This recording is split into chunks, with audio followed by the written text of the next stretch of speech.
More practice with expanded octets would be for ClF3. Once again, we are going to add our electrons from the species. Means we have 28 electrons. Notice when we look on the periodic table, F is in period 2, but Cl is in period 3, which means that Cl can expand. We will also expect that it is the central atom that will expand the octet if there is a choice. So again, Cl is in the center because there is one Cl. We're going to bond with single bonds.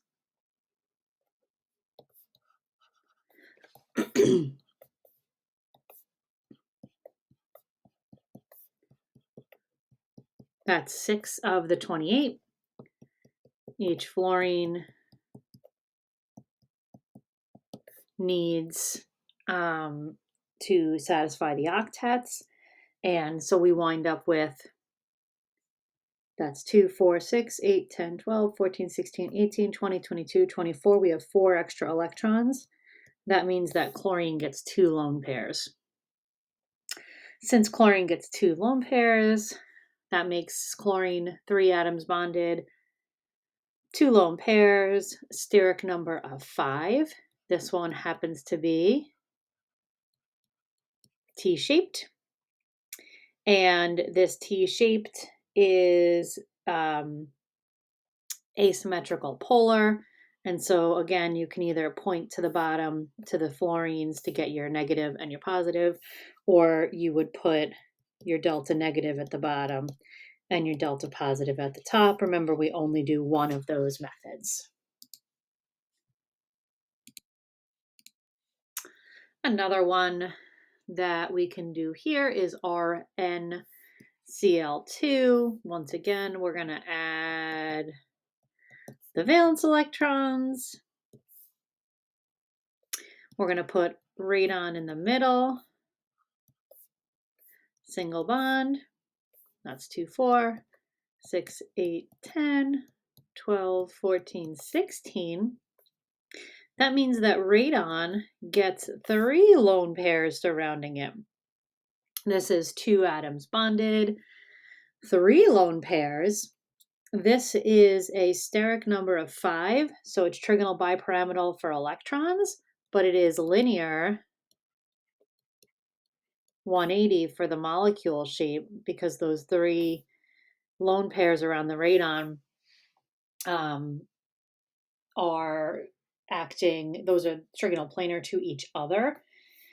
And then there's a linear going down the center here. So this has no net dipole moment. It is actually symmetrical. Once again, radon is in period, let's see, 1, 2, 3, 4, 5, 6. So since it's in period 6, it can expand its octet. Chlorine also could have expanded its octet, but the octet will be expanded for the central atom when we are looking at molecules like this. ICl4 minus, that means, remember that negative means add an electron. So it's 7 times 5 and then plus 1 more. So there's 36 electrons with the iodine in the middle.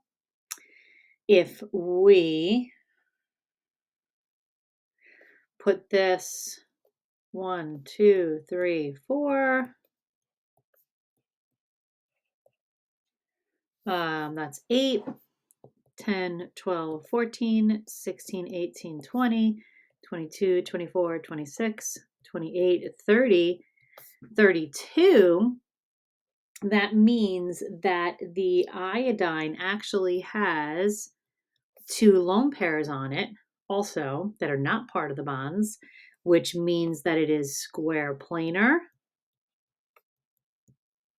for the molecule, right? It's octahedral electrons. Its steric number is 6.